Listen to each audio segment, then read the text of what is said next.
Peter Kotilainen vastaa Joonas Kaltiainen.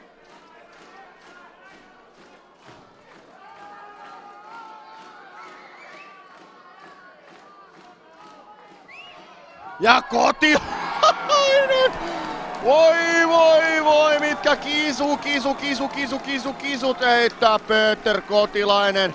Kerkesin avaamaan suutani jo ennen kuin pallo oli maalissa, että johan mitkä muikelit paino Kotilainen.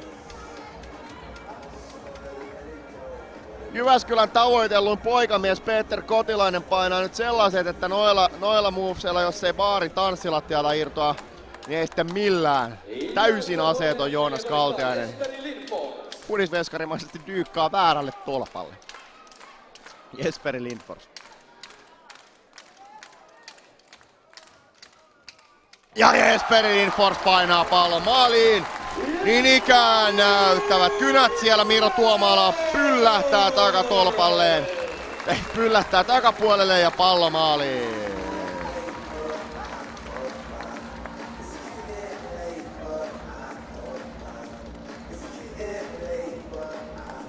Ja jälleen pyydetään hikeä maalilta. Siinä nähdään vielä Jesper Lindforsen. Kyllä siinä Miro Tuomala vähän turhan nopeasti nyt myy itsensä ulos tilanteesta. 1. Junkkarinen vastaa Kaltiainen. Ja Junkkarinen viimeistelee! 2-1. Sehän tuli puskista. Ei paljon kynäilyt siinä, vaan laukoi etukulmaa ja Kaltiainen ei todellakaan odottanut tätä. Näyttipä kyllä, että meni vähän taaksepäin itse asiassa tuossa vikassa siirrossa pallo. Kaltiaisen käden kautta sinne etukulmaan oli joo mielenkiintoinen. Tossa meni muuten taaksepäin tossa kohtaa pallo. Eipä nyt voi sanoa, että hirveästi vaikutti tohon rankkariin, mutta meni. Tämän jälkeen Markus Olkkonen, joka ainakin erää vastaan onnistui, laukoi pelkästään oikeaan yläkulmaan pallon. Ja niin tekee Olkkonen nytkin. Olkkonen ei edes lauo, vaan voidaan käyttää termiä neppaa pallon sinne oikeaan yläkulmaan ja 2-2.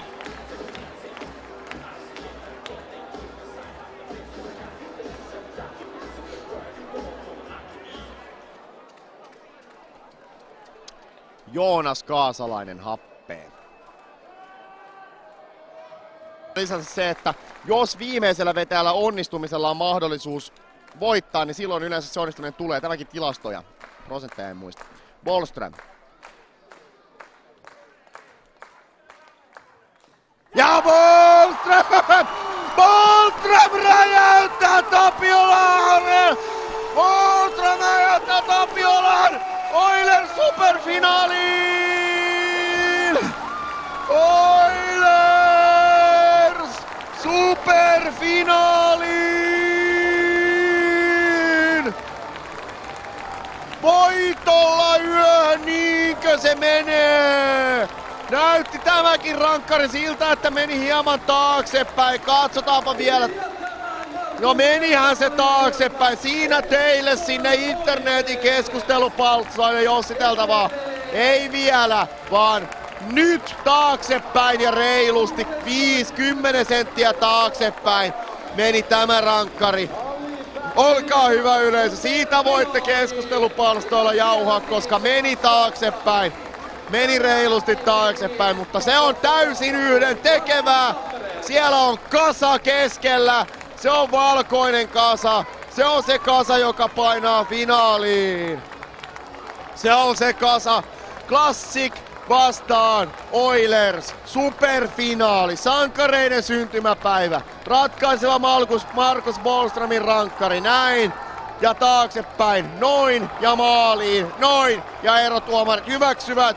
Pallo maalissa. Erittäin kuumana käy Kauko ja Kotilainen. Erittäin kuumana. Hidastus. Täällähän näkyy, joo, ilman muuta, kun täällähän näkyy hidastus tuolla Otahallin tai täällä Tapiola-areenan taululla. Näkyy hidastus koko kansalle. Sieltähän pelaajat näkevät, että se meni taaksepäin. Happea pelaajat täysin kierroksilla. raivona, kaukoraivona, Peter Kotilainen aivan raivona. Kaikki näkevät taululta, että rankkari meni taaksepäin.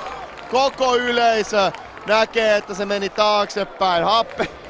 No, Oilers on finaalissa. Sitä ei enää hylätä sitä maalia. Sitä ei enää hylätä sitä maalia. Oilers finaaliin.